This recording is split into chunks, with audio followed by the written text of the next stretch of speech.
na yung anak mo ay may coverage sa'yo. Pero, kung ikaw po ay babae na hindi pa kayo kasal, and therefore may anak kayo, hindi ka pwedeng i-cover. Pansinin po na ang karamihan po ng ating mga kababaihan ngayon, hindi po na nagpapakasal na wala. Bakit po magpasal ngayon na ito? Bakit pa? Sabi ng iba. Hindi siya pwede po i-cover. Simple lang po yan. Tapos, kahit pag-hirapan natin yan, kung pag-hit natin tayo, no matter how unfair, kukunin pa. Kukunin pa sa PhilHealth at ilalagay pa sa ibang gastos ng gobyerno. Ilagay mo kasama na yung gastos sa ayuda ng television na hindi para sa atin na natin po sa manas. Ito po ang panawagan ng mulat ng mamamayan ng Pilipinas. Sa ating mga senador, makinig naman po kayo. Amin po ang pagkikisimayan ng Pilipino. One more, right? Sa baba! Mahirap, maraming babae, lalaki. Marami po ay magkakantay-kantay. Maraming salamat po.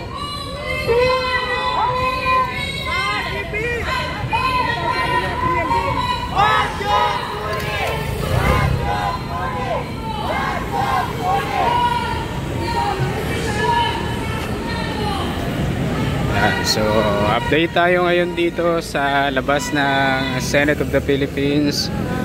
Iba't ibang grupo ang nagkilos protesta dito sa labas ng Senado.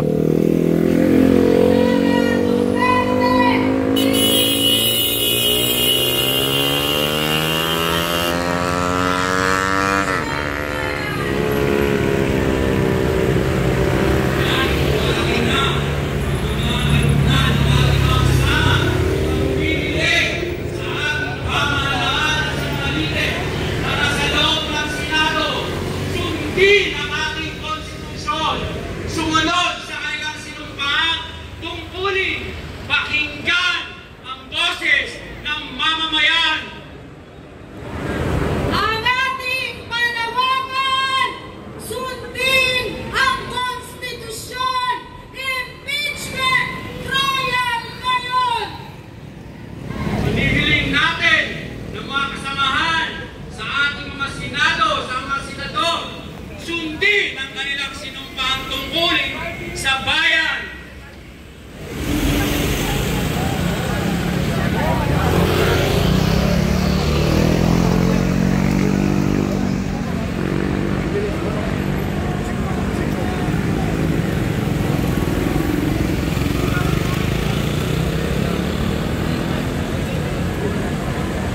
Dahon!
pagulungin na ang impeachment trial nang sa ganon marinig na at matunghayan na ng buong sambayanan ang tunay na katotohanan.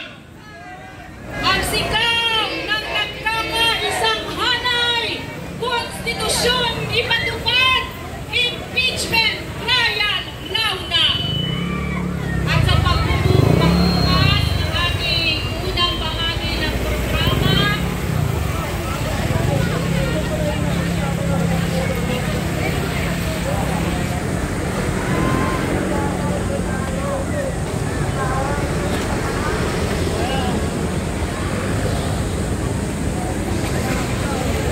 at habang nagsasalansan ang organisadong hanay na magrerehistro sa Senado ng pagtutulak ng impeachment trial ni VP Sara Duterte, ang ating panawagan, konstitusyon ipatupad, impeachment trial now na.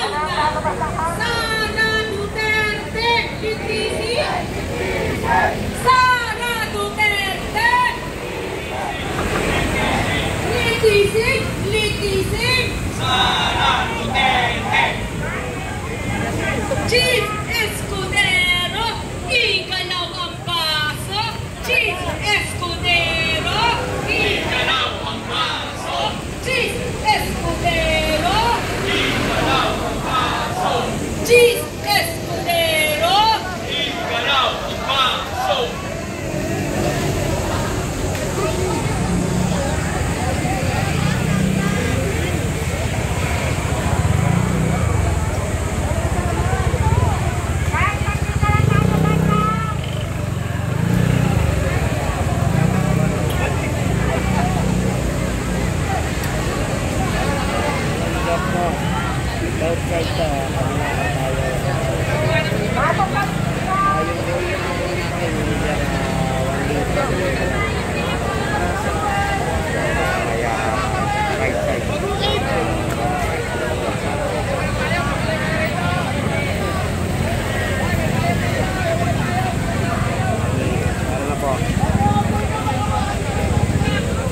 Sa kilos protesta at pagtitipon na to, nandito ang mga kasama mula sa tindig Pilipinas!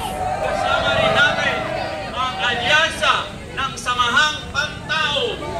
Nandito din ang mga kasama mula sa hanay ng buhay, ang People Power Campaign Network! Kasama rin natin ang mga kababayan ng Every Woman.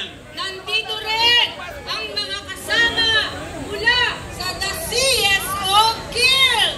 Kasama rin natin ang Solidar Talisayan. At nandito rin ang Youth Resist! At siyempre, kasama natin ang Akbayan Youth. Kitang-kita kung sino ang maraming dalang bala. Nandito rin ang mga kasama mula sa Student Council Alliance of the Philippines. At siyempre, kasama pa rin natin ang Akbayan Party. Nandito rin ang mga kasama mula sa Liberal Party at Mamamayang Liberal. Kasama din natin ang Magalo Party. At mula sa hanay ng mga mamamayan, nandito ang nagkaisa Labor Coalition. Kasama rin natin ngayon ang Kalimunan. At nandito din ang pinakamatitigas at nagre-representa na dahilan at rason kung bakit kailangan libulin ng mga Duterte sa posisyon ng kapangyarihan. Nandito ang EJK families.